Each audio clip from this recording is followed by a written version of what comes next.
Dual starter को step by step कैसे चलाते हैं। तो शुरू करते हैं वीडियो को, और इसमें चाहिए क्या क्या वो एक बार देख लेते हैं। सबसे पहले चाहिए एक हमें face sequence relay. Face sequence relay हो गया, ऊपर से बाद एक एमसीबी होगी उसकी, और अब चाहिए हमें डिजिटल टाइमर। एक डिजिटल टाइमर हो गया, फिर एक एमसीबी होगी, फिर डिजिटल टाइमर, फिर एक एमसीबी, फिर एक डिजिटल टाइमर, एक एमसीबी, और फिर एक डिजिटल टाइमर और एक एमसीबी और एक टाइमर। ये हो गया हमारा 5 सेटअप। 5 का डिजिटल से करेंगे, स्टेप बाय स्टेप कैसे ऑन होता है इसका। तो अब इसके लिए हम पूरा सेटअप तैयार कर लेते हैं। फिर एक कॉन्टेक्टर चाहिए होगा, एक ओआरएल चाहिए होगा और एक मोटर। ठीक होगा, ये हमारे 1 पॉइंट का सेटअप हो गया। और दूसरा का भी ले लेते हैं, और तीसरा भी ले लेते हैं, चौथा भी ले लेते हैं, पांचवा भी हम ले लेते हैं। ये तो हमारा हो गया सामान, ये हमारा चाहिए। अभी हमको करना क्या होता है, हम इसमें पावर वायरिंग करते हैं। सबसे पहले हम क्या लेते हैं, आर। आर लेके सीधा हम ये L1 L2 में 3 में डाल दें फेस सिले के लिए। ये हमने सीधा लेके आके L1 में डाल दिया। ठीक हो गया था, हम बाई में, बाई को भी लेके जाते हैं, फोर्थ फ्रीक्वेंसी रिले में डाल देते हैं, L2 हो गया। और बी को भी ले लेते हैं हम, बी को भी लेने के बाद हम L3 में हम डाल देते हैं। ये तो हमारा फेस सीक्वेंस वाला रिले में कनेक्शन हो गया। फेस सीक्वेंस रिले इसलिए लगाते हैं कि हमारा कोई भी अगर फेस अगर मिस हो जाए तो हमारा मोटर सेव हो जाए। फेस हो जाए, अंडर वोल्टेज आ जाए, फेस लॉस वगैरह सब कुछ होगा तो हमारा मोटर सेफ्टी हो जाए। तो अब करते हैं, इसकी पावर वायरिंग हो गई है हमारे इसमें तक। अब हम क्या करते हैं, एक न्यूट्रल भी लेते हैं, क्योंकि हम न्यूट्रल के लिए हमें कॉन्टेक्टर को न्यूट्रल देनी पड़ेगी। 220 वोल्ट का है, इसमें भी न्यूट्रल देना पड़ेगा। और ये जो डिजिटल टाइमर लिया है ये भी हमारा 220 वोल्ट की है। तो हम न्यूट्रल का भी एक ले लेते हैं, न्यूट्रल लेके सीधा हम चले जाएंगे टाइमर के इसमें। अब इसमें सब में एक एक को लूप डाल देते हैं। एक इसमें हो गया न्यूट्रल, हो गया न्यूट्रल न्यूट्रल न्यूट्रल। अब इसमें हम क्या करते हैं, A2 में A1 में हम डाल देते हैं न्यूट्रल की जगह पे। A1 हो गया हमारा, इसमें भी A1 हो गया, A1 भी हो गया हमारा, इसमें भी A1 और इसमें भी हमारा A1 हो गया। हमारा ये कंप्लीट हो गया। अब क्या है, पावर डायरिंग के लिए हमें क्या है, इनपुट डाल देते हैं L1 Y L2 L3, और मोटर से हम निकाल के हम मोटर में भी डाल देते हैं L1 L2 L3। ये हमारा मोटर का पावर डायरिंग हो गई है। तो सबको भी कर लेते हैं, L1 L2 L3 और L1 L1 L2 L3, ये भी हो गया। तीसरा भी पावर डबल डाल देते हैं, मोटर को भी सप्लाई दे देते हैं इसमें। चौथे का भी हम मोटर की सप्लाई हम इसमें दे देते हैं, फिर इसको भी हम मोटर की सप्लाई दे दिए, कॉन्ट्रैक्टर को भी दे देते हैं, और ये मोटर की सप्लाई हमारी ये हमारी पूरी हो गई है। ठीक हो गया, ये हमारी पावर डायविंग पूरा हो गया। अब क्या कहते हैं, अब हम एक एमसीबी को देंगे, यहाँ से लेके कॉमन डालेंगे इसमें फेस सीक्वेंस रिले के लिए। ये आ गया हमारा, और उसके बाद हम कॉमन में डालने के लिए सीधा हम कॉमन में डाल दिया।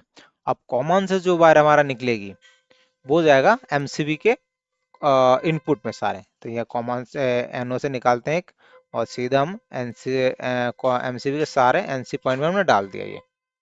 ठीक हो गया। अब इसमें क्या करते हैं, ये पहले नंबर का हम इसमें से आउटपुट निकालते हैं। आउटपुट निकालते ही हम सीधा हम ये टाइमर को ऑन करवाएंगे। ये टाइमर को हम पी डाल दिया, फेस हो गया हमारा टाइमर। ये जब एमसीबी ऑन किया हमारा टाइमर ऑन हो गया। अब टाइमर ऑन होने के बाद अब इसमें भी क्या करेंगे, कॉमन डालते हैं।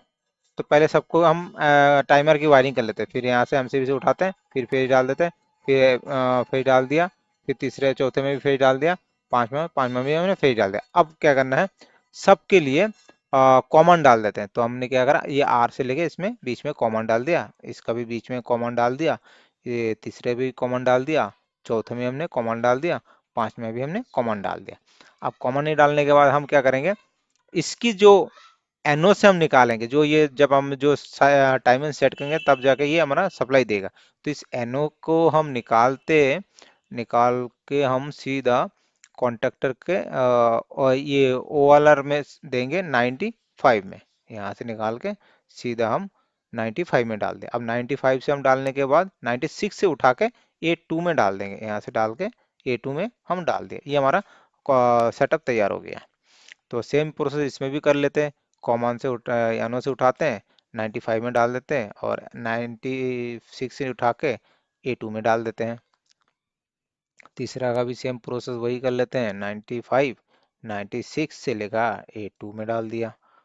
फिर चौथे का भी वही करते हैं, 95 में ये NC में डाल दिया और 95 NC से निकाल के इसमें A2 में डाल दिया।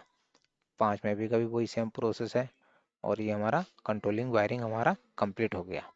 अब क्या है, इसमें रह जाता है सिर्फ टाइमिंग सेट करने का। जैसे कि हमने मानो इसमें हमने 15 मिनट स्टार्टिंग किया सुबह का अगर 9 बजे 9:15 पे 9 बजे स्टार्ट करेंगे, ऑफ करेंगे 9:15 पे, तो ये हमारा क्या 9 बज के 9 स्टार्ट तो हो जाएगा और 9:15 पे ये ऑफ भी हो जाएगा।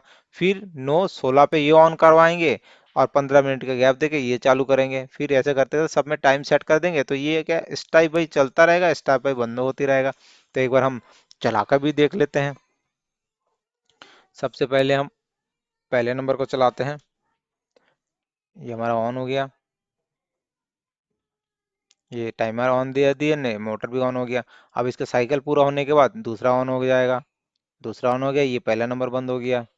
तीसरा भी वही है, ये बंद हो गया, ये चालू हो गया। चौथा भी, तीसरा भी चालू हो गया। अब चौथा नंबर भी हमारा वही है, वो बंद हो गया, ये चालू हो गया। और पांचवा नंबर भी हमारा ये बंद हो गया, ये चालू हो गया।